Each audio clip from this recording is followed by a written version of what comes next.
ধরুন যদি বলি ১৬ বছরের কম বয়সীদের জন্য সোশ্যাল মিডিয়া বন্ধ, তাহলে প্রথম প্রতিক্রিয়া কি হবে আপনার? বিস্ময়, ক্ষোভ, না স্বস্তি? অস্ট্রেলিয়া কিন্তু সোশ্যাল মিডিয়া বন্ধই করে দিচ্ছে ১৬ বছরের কম বয়সীদের জন্য। ডিসেম্বর থেকে দেশ জুড়ে কার্যকর হতে চলেছে বিশ্বের প্রথম এই ধরনের আইন, যাতে বলা হয়েছে ১৬ বছরের কম বয়স হলে তাদের সোশ্যাল মিডিয়া অ্যাকাউন্ট থাকা বেআইনি।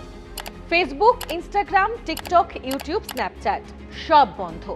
অর্থাৎ বয়স যাদের ১৬ বছরের কম, তাদের জন্য ডিজিটাল দুনিয়ার দরজা এক ধাক্কায় বন্ধ। ডিঅ্যাক্টিভেট হবে প্রায় ১০ লক্ষ কিশোর কিশোরীর সোশ্যাল মিডিয়ার অ্যাকাউন্ট। আর নিয়ম না মানলে প্ল্যাটফর্মকে গুনতে হতে পারে প্রায় ৩২ মিলিয়ন মার্কিন ডলার জরিমানা, ভারতীয় মুদ্রায় যা আনুমানিক ২৮৭ কোটি ৯০ লক্ষ টাকা। কিন্তু প্রশ্ন হলো, হঠাৎ এত কড়া সিদ্ধান্ত কেন? অস্ট্রেলিয়া সরকারের মতে সোশ্যাল মিডিয়ায় সময় কাটানো বাচ্চাদের এক প্রকার আসক্তি, তাতে এদের কোনো উপকার হয় না। আজকের ইনস্টাগ্রাম আর রিলের দুনিয়া বাস্তব নয়।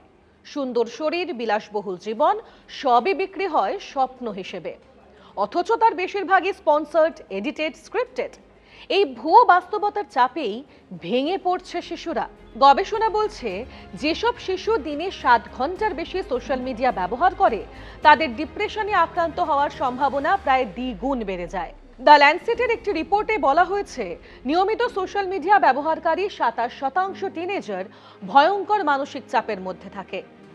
অস্ট্রেলিয়ার সরকার জানাচ্ছে, সোশ্যাল মিডিয়া এখন শুধু ছবি আর ভিডিওতেই থেমে থাকে না, এটি যেন পর্ন কন্টেন্টের গেটওয়ে, তেমনি ড্রাগ ডিলিং এর প্ল্যাটফর্মও। তাছাড়া সাইবার বুলিং তো রয়েছে। এছাড়াও নকল অ্যাকাউন্ট থেকে শিশুদের কাছে পৌঁছচ্ছে মাদক, এলজিবিটিকিউ শিশুদের উপর চলছে লাগাতার হেনস্থা। তাহলে কি এই কারণেই অস্ট্রেলিয়ার এই পরিকল্পনা? একদমই তাই। এই কারণেই ২০২৪ সালের নভেম্বরে পাশ হয় এই আইন, অনলাইন সেফটি অ্যামেন্ডমেন্ট বিল। আইন বলছে ১৬ বছর বয়সের কমে অ্যাকাউন্ট খুলতে পারবে না। যদি অ্যাকাউন্ট থাকে, তাহলে তার দায় শিশু বা অভিভাবকের নয়, দায় থাকবে সোশ্যাল মিডিয়া প্ল্যাটফর্মের। কিন্তু ১৬ বছরের কম বয়সী কিশোর কিশোরীদের জন্য কোন কোন প্ল্যাটফর্ম বন্ধ করল অস্ট্রেলিয়া সরকার?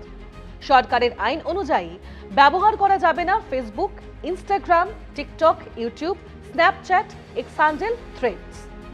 তাহলে প্রশ্ন হলো, কোন কোন প্ল্যাটফর্ম ব্যবহার করতে পারবে তারা? YouTube Kids, Google Classroom, WhatsApp এবং লিঙ্কডইন। সরকারের এই সিদ্ধান্তে কি বলছে সোশ্যাল মিডিয়া কোম্পানিগুলি? মেটা জানিয়েছে, ৪ ডিসেম্বর থেকে ১৬ বছরের নিচের শিশুদের অ্যাকাউন্ট সরানো শুরু হবে। স্ন্যাপচ্যাট বলছে, সেলফি দিয়েই বয়স অনুমান করা হবে। অন্যদিকে ইউটিউব কোম্পানি প্রথমে আপত্তি তুলে বলে, তারা সোশ্যাল মিডিয়া নয়, ভিডিও প্ল্যাটফর্ম। কিন্তু শেষ পর্যন্ত তাদের যুক্তি গ্রাহ্য করা হয়নি। তারা জানায়, আইন কার্যকর হলে ১৬ বছরের নিচে সব YouTube account automatic log out হয়ে যাবে। তবে এই নিয়ে বিতর্ক তুঙ্গে। ১৬ বছর বয়সে ২ কিশোর এই আইনকে চ্যালেঞ্জ করে দেশের সর্বোচ্চ আদালতে গিয়েছে। তাদের যুক্তি, প্ল্যাটফর্ম বন্ধ নয়, কন্টেন্ট নিয়ন্ত্রণ করা হোক। কিন্তু প্রশ্ন হলো, ডিজিটাল মিডিয়ার যুগে বর্তমান প্রজন্মকে কি সত্যিই আটকানো যাবে? পুরো বিশ্ব তাকিয়ে আছে অস্ট্রেলিয়ার দিকে।